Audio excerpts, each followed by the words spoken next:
This is a scary story about ghosts, punishments, and a young man named Zing who was the one who had to suffer them all.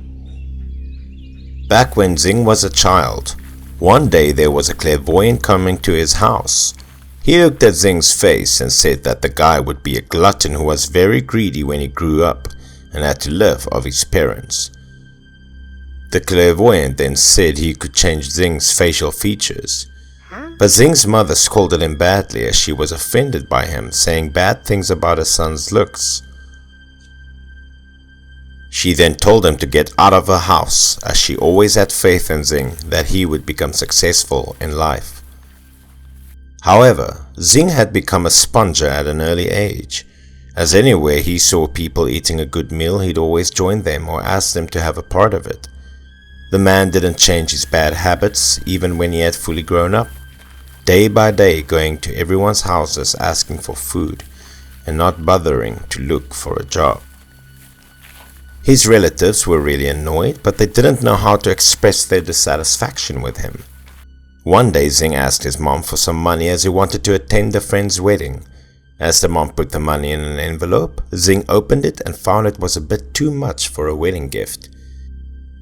He purposely took out a portion of it for himself.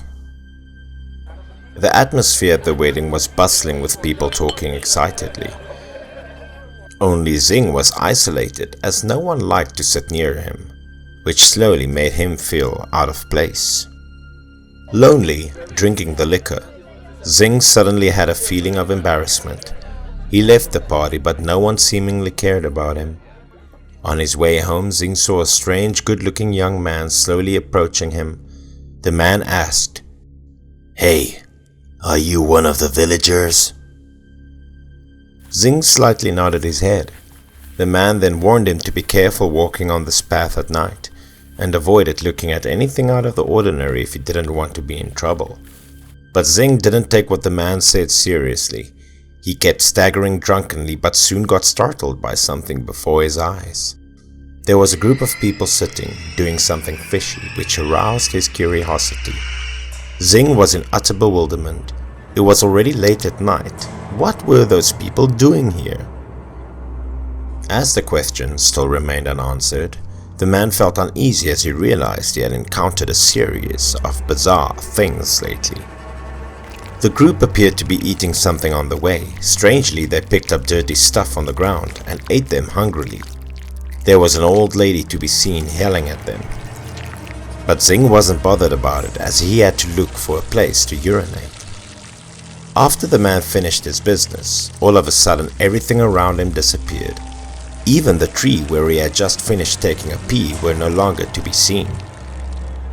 Zing rubbed his eyes. He instantly felt scared. Was everything appearing in front of him a hallucination? Zing realized he was standing in the middle of a graveyard. The graves were placed haphazardly and the atmosphere was eerily scary. He felt something wet underneath his feet. As he looked down, he saw a mess of offerings, fruits and wine being spilled everywhere. It was at this moment he terrifiedly found out that he just pissed on a grave. As Zing was still in horror, from behind him a group of people unexpectedly rushed to him. It was the group which he had previously encountered on the path. They looked extremely pale. Their skins were pale and their eyes were white. They asked Zing how he dared to urinate on their place. All of a sudden, a ghost that looked like an old lady rushed to Zing, intending to rip his neck off. Feeling extremely horrified, Zing fainted, foaming at the mouth as he laid unmoving on the ground. A while later, Zing finally regained his consciousness. He woke up and realized that the group of strangers had disappeared. But Zing was no longer calm enough to keep thinking about what had happened. He immediately got up and made his way home as fast as he could. As soon as Zing made it home, his stomach growled with hunger. He rushed to the kitchen, looking for food as he looked like a lifeless person. His parents heard the noises quickly, got up and went to check. Seeing his son coming home late, yet messing things up in the kitchen, The father angrily yelled, "What the hell are you doing? Were the food at the wedding not enough for you?" Zing remained quiet. He slowly took a knife and headed to the backyard without saying a word to his father. He made his way to the chicken coop and brutally cut off the head of the biggest rooster. The mother was terrified to see the action of her son. She had no idea why he cut the chicken in half, which shocked her terribly. The father then approached his son. He put his hands on his shoulders and asked him why he was behaving like that. Zing slowly turned around. His eyes turned pure white as if he was being possessed, then told his father that he was starving. Sensing something bizarre with his son, the man quickly reassured him that they would get the food ready for him. He then told his wife that Zing had been possessed, which was the reason why he acted so bizarrely. He told her to keep making the food to avoid worsening the problem. He quickly went to see a shaman. It was already 3 in the morning. The paths were empty. He tried to go as fast as possible due to his great worry about Zing. When the shaman finally arrived at the house, Zing had just finished his chicken meal. Seeing the shaman, Zing spoke in a strange voice, saying he needed to eat more to satisfy his hunger. Zing ate frantically. He rolled his eyes back into his head, looking as if he'd lost control of himself. He kept eating until he was full, then leaned back in his chair feeling like the stomach was about to explode. All of a sudden, Zing's body convulsed constantly as he foamed at the mouth. The shaman said he had been possessed and told his parents to tie him up with a rope in case something bad happened. She stuck a yellow amulet paper onto Zing's forehead, which had the power to remove the evil from his body. Zing screamed out in pain. As he was going through the spiritual process, suddenly there was a voice of an old lady. She said the ghosts were very hungry as no one honored them and offered them food.